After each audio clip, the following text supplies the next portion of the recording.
மாண்புமிகு முன்னாள் அமைச்சர் அவர்கள் இங்கே குறிப்பிடுகிற போது முழுமையாக பாதுகாப்பளித்து தூய்மையான ஆட்சி மக்களுக்கு ரேஷன் கடையிலே வழங்கி கொண்டிருக்கிறார் சொன்னார்கள். ரேஷன் கடையிலே வாங்குகிற அத்தனை பேரும் ஆற்றுக்கும் கோழிக்கும் தான் இதை தீவனமாக பயன்படுத்தி கொண்டிருக்கிறார் என்பதுதான் நாடறிந்த உண்மை. ஆகவே நீங்கள்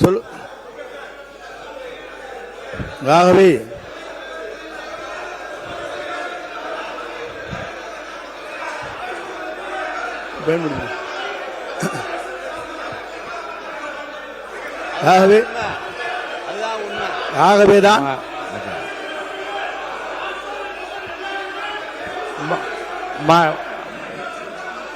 உறுப்பினர்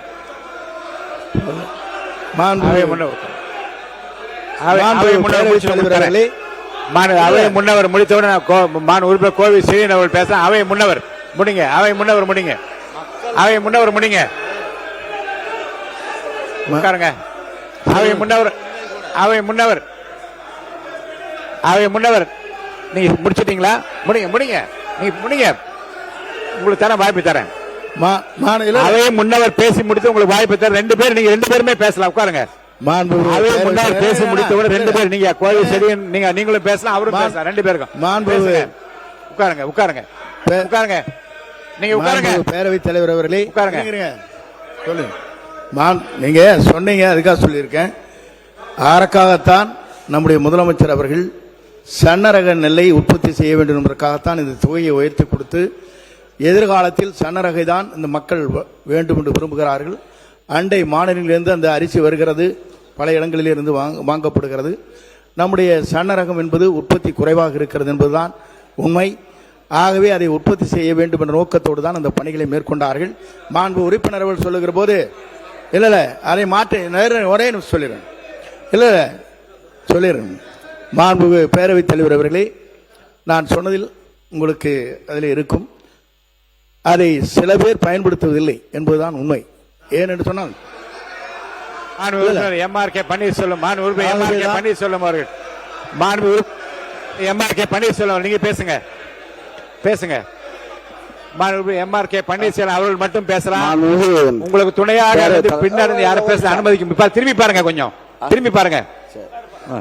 நீங்க மட்டும் பேசுங்க. பேரவைத் தலைவர்களே,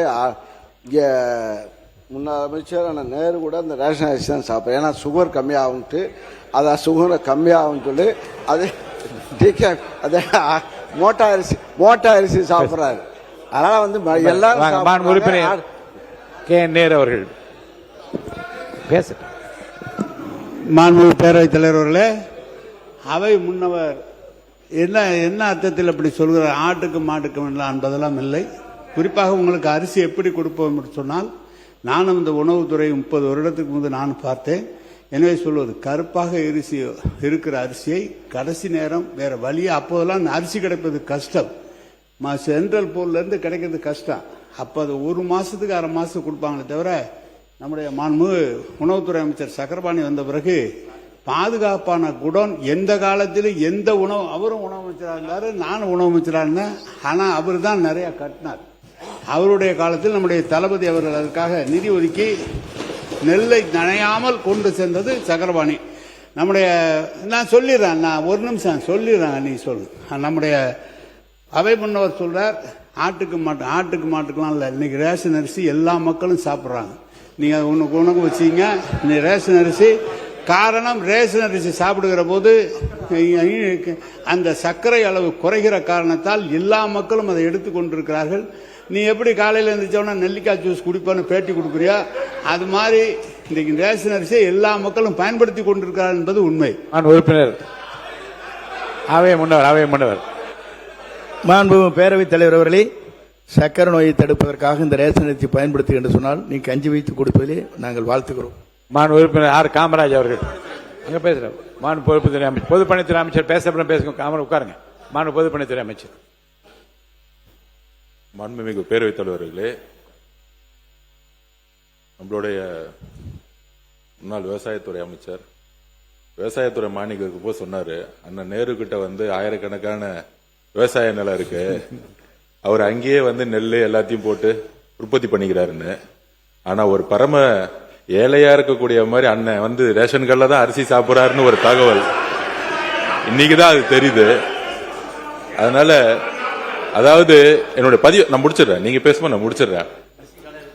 எதற்கு சன்னக நெல் அரிசிக்கு அதிகமான ஊக்கத்தொகையும் பொது ரக அரிசிக்கு எதுக்கு விலை கம்மியும் அப்படிங்கிற ஒரு விவாதம் நம்முடைய முன்னாள் உணவுத்துறை அமைச்சர் வந்து ஒரு பதிவு பண்ணாரு.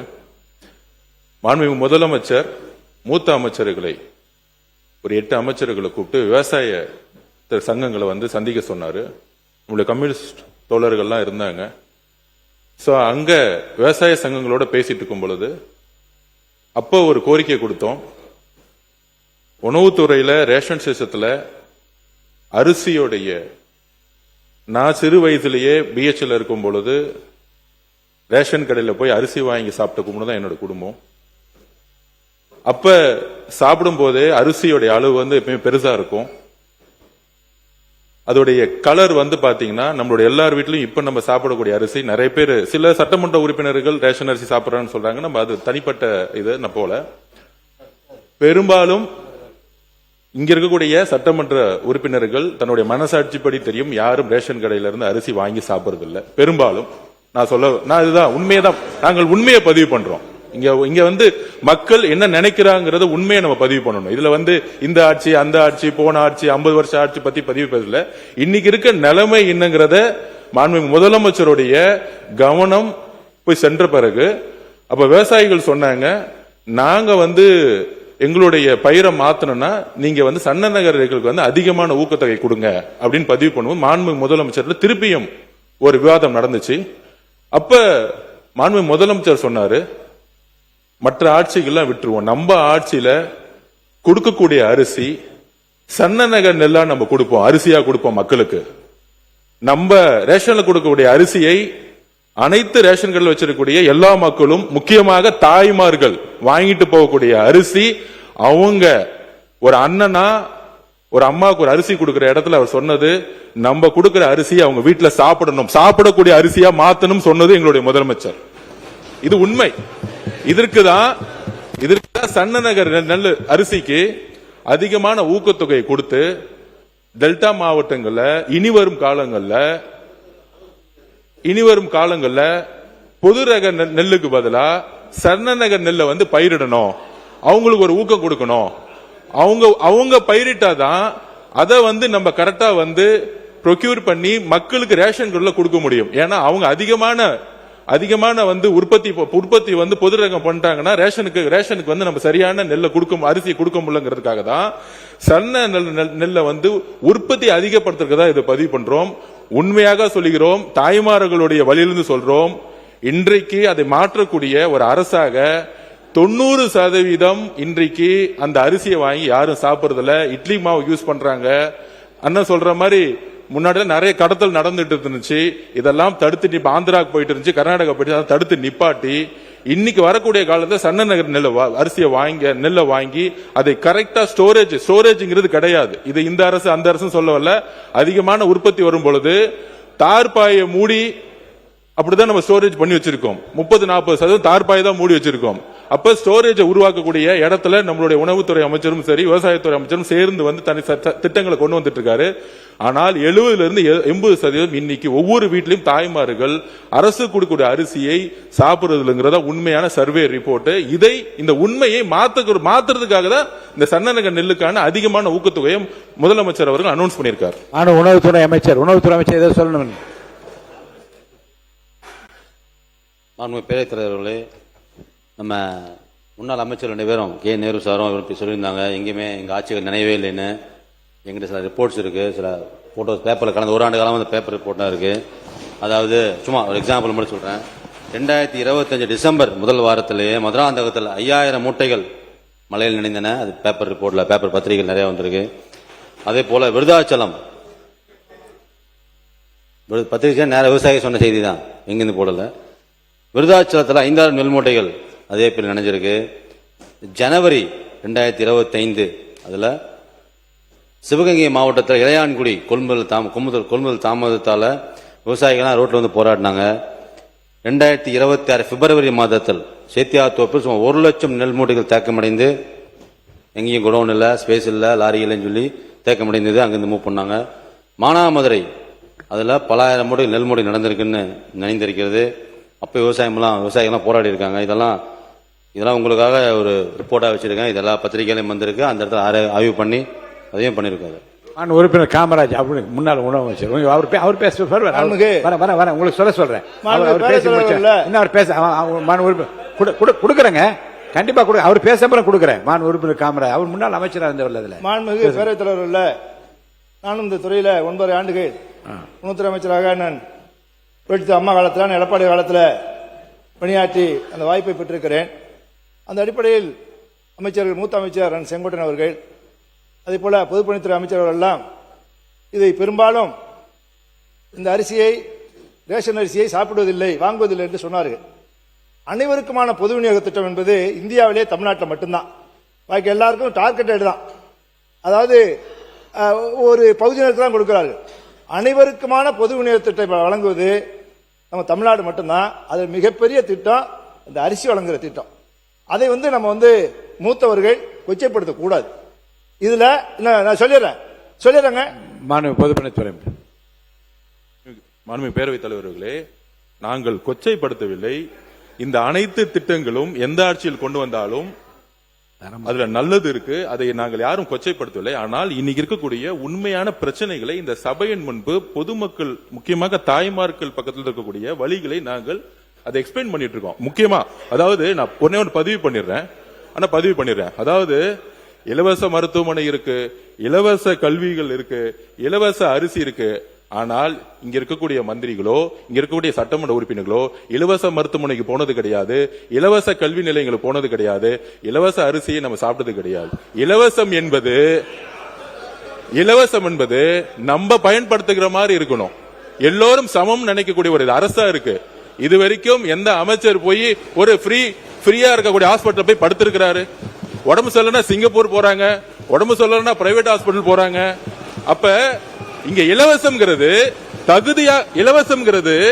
கருணை அடிப்படையில் இருக்கு. இலவசங்கிறது தகுதி அடிப்படையில் இருக்கணும். அதாவது மக்களுடைய உரிமை. அது நம்ம கருணை அடிப்படையில் கொடுக்கக்கூடிய அரசு எங்களது கிடையாது. இதெல்லாம் இலவசம்ங்கிறது வார்த்தையே தவறு. இதை உரிமை, மக்களுடைய உரிமையை எந்த ஊழலும் இல்லாமல் நேர்மையான முறையில் எங்களுக்கு உடம்பு சரியில்லைன்னா நாங்க ராஜீவ்காந்தி ஹாஸ்பிட்டல் போனோம். அப்படி ஒரு மருத்துவமனையை உருவாக்கணும்.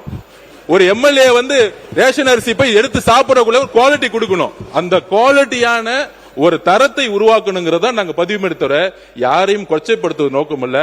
அனைத்து தலைவர்களும் திட்டங்களை கொண்டு வந்திருக்காங்க. ஆனால் திட்டங்கள் சரியான முறையில் ஒரு நம்மெல்லாம் சாப்பிடக்கூடிய அரிசியோ, நம்மெல்லாம் போகக்கூடிய மருத்துவமனையோ, நம்ம குழந்தைகள் படிக்கக்கூடிய ஒரு கல்வி நிலையங்களோ இன்னைக்கு இல்லை. இதை மாற்றக்கூடிய இடத்துல நாங்கள் இருக்கிறோம். அதை மாற்றுவோங்கிறத நாங்க பதிவு பண்றோம். உறுப்பினர் கே நேரு அவர்கள்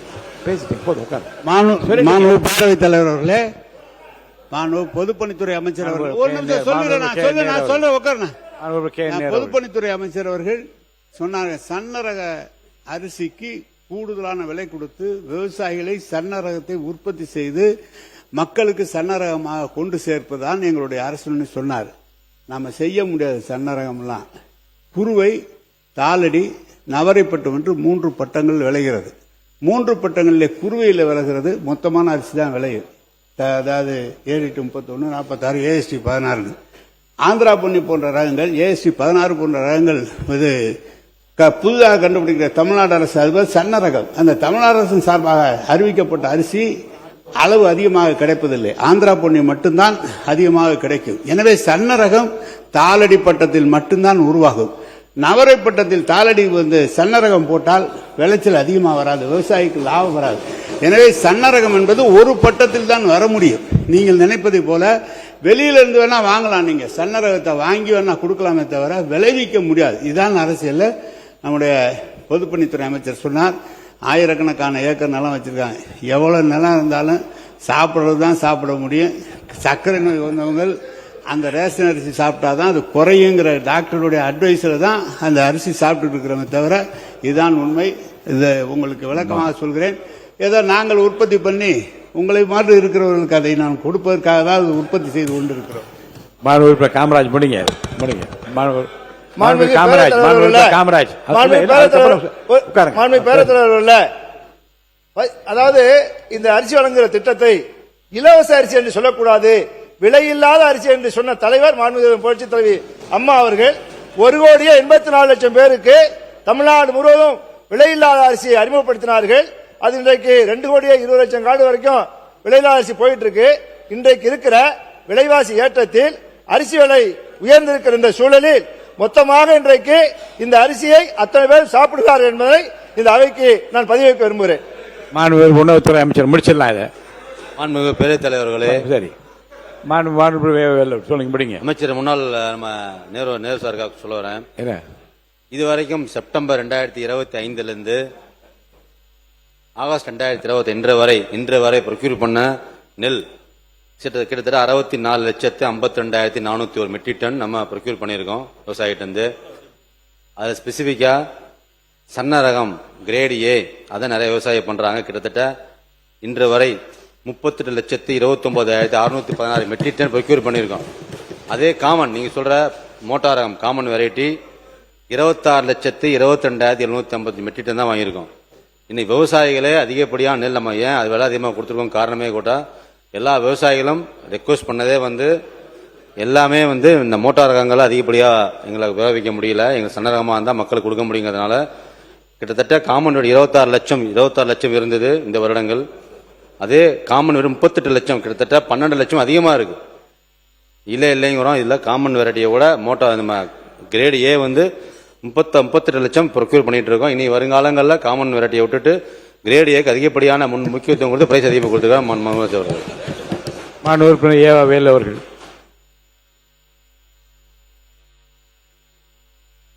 மைக் கொடுங்க.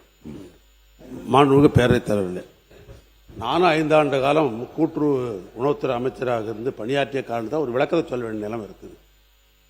அவை முன்னவர் அவர்கள் எப்பொழுதும் உங்களுக்கு உறுதுணையாக இருந்து அவையை சும்மா நடத்துறதுக்காக அவர் முயற்சி பண்ணணும். அவரே ஒரு பிரச்சனையை உருவாக்கி விட்டார் என்று சொன்னால் எப்படி அவை நடத்த முடியும்? ஒன்று, இப்போ ஏற்கனவே 5 ஆண்டு காலம் நாங்கள் ஆட்சியில் இருக்கிற பொழுது இந்த இடத்துல தான் உட்கார்ந்தார்.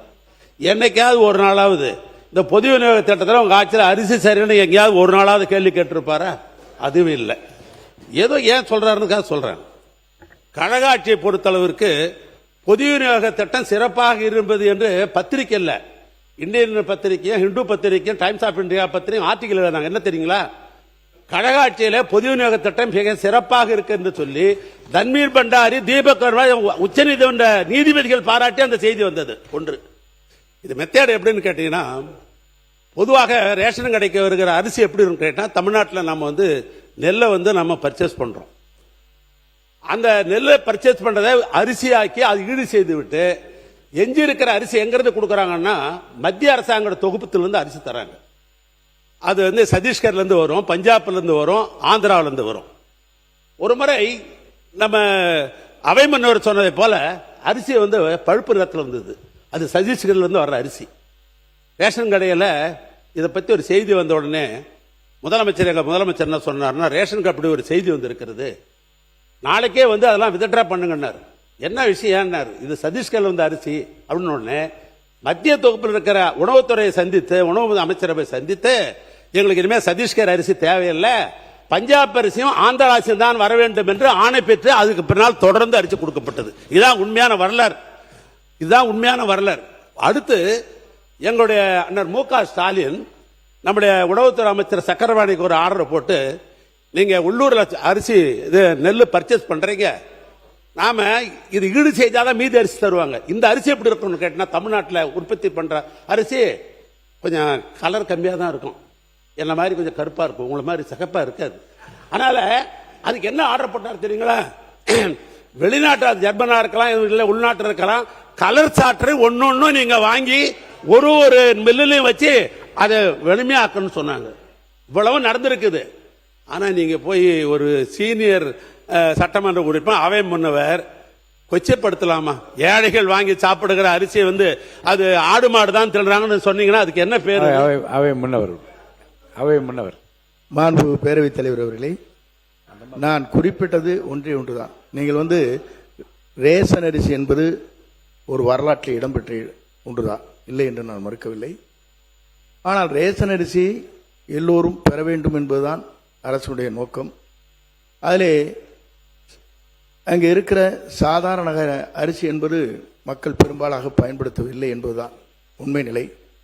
எல்லோரும் நீங்களே வேண்டுமானாலும் அப்படிப்பட்ட நிலை தான் இருக்கிறது. அண்ணன் மட்டுமன்றம் சொன்னீர்கள், சர்க்கரை நோய் இருக்கிறது, மருத்துவர் சொன்னார், ஆகவே ரேஷன் அரிசியை நான் சாப்பிட்டுக் கொண்டிருந்தேன் சொன்னார்கள். அப்படி இருக்கலாம், இல்லை என்று நான் சொல்லவில்லை. ஆகவே மாண்பு உறுப்பினர் அவர்கள், நாங்கள் சன்ன ரகத்தை கொண்டு வர வேண்டும், அதைத்தான் முழுமையாக தமிழ்நாட்டு மக்கள் பயன்படுத்துவதற்கு ஏதுவாக அமையும். ரேஷன் கடையிலே வாங்குற இருங்க கிளப்பல்ல இல்ல பெரும்பாலான மக்கள் அந்த குறைகளை இல்ல விடலாங்க இல்ல இல்ல ஆடு இல்ல இல்ல இல்ல நான் சொல்லிடுறேன், சொல்லி முடித்த இருங்க இருங்க, நான் ஒன்னு சொல்லிடுறேங்க, நான் ஒன்னு சொல்லிடுறேன். இல்ல ஆடு மாடுகள் என்று உட்காருங்க, நீங்க உட்காருங்க. இல்ல ஆடு இருங்க இருங்க. சில பேர் தரமில்லாத அரிசி வருகிற போது இதை சில பேர் அதை பயன்படுத்தினார் என்று எங்களுடைய எல்லாம் தகவல் வந்திருக்கிறது. ஆகவே சில பேர் அதை அப்படிப்பட்ட நிலை இருக்கிறது என்பதை எல்லாம் சுட்டி காட்டியிருக்காங்க கிராமத்திலே. அது போன்ற நிலையில் இருக்கக்கூடாது என்ற நோக்கத்தோடு தான் நாங்கள் சன்னரக அரிசி வழங்க வேண்டும் என்பதுதான் எங்களுடைய நோக்கமாக இருந்து, அதற்காகத்தான் தொகையை இன்றைக்கு உயர்த்தி கொடுத்து மக்களிடத்தை அதை ஊக்கப்படுத்த வேண்டும் நோக்கத்தோடு தான் அந்த பணிகளை நாங்கள் மேற்கொண்டு வருகிறோம். அதைத்தான் நான் சொன்னேனே தவிர அதில் நீங்கள் அதை நான் கொச்சைப்படுத்தியாக தயவு கூர்ந்து நீங்கள் சொல்லிவிடாதீர்கள். ஏனென்று சொன்னால் இது பேரறிஞர் அண்ணா காலத்திலே ஆரம்பித்து ஒருபடி திட்டம் என்ற ஒருபடி அரிசி என்ற முதலிலே ஒரு ரூபாய்க்கு ஒருபடி அரிசி என்ற நிலையை முதலில் அறிவித்தார். 10 கிலோ வழங்கலாம், 10 படி அரிசி என்று அன்னைக்கு சொன்னார். கிலோ இல்லை இப்ப. ஆனா அவர்கள் என்னங்க என்ன இல்ல, ஆகவே அதை சொல்லி இருந்தால் இவருங்க இருங்க அண்ணே 3 படி நான் சொல்லிடுறேன், சொல்லி முடிக்கிற கேட்டுங்க. ஆகவே இல்ல ஆகவே நான் சொல்லுவது ஒன்றே ஒன்றுதான், சில பேர் அந்த குறைபாடுகளை சொன்ன காரணத்தின் அடிப்படையில் தான் நான் சுட்டிக்காட்டினதை தவிர முழுமையாக என்று நான் சொல்லவில்லை. மாண்பு அவை முன்னவர்கள் ஒரு கருத்து, பேரறிஞர் அண்ணா என்ன சொன்னாங்கன்னா, கொள்கை அறிவிப்பு தேர்தல் அறிவிப்பு வரும்போது 3 படி அரிசி லட்சியம் 1 படி நிச்சயம் என்றுதான் அந்த தேர்தல் அறிக்கையில் சொல்லி செயல்படுத்தினார்கள்.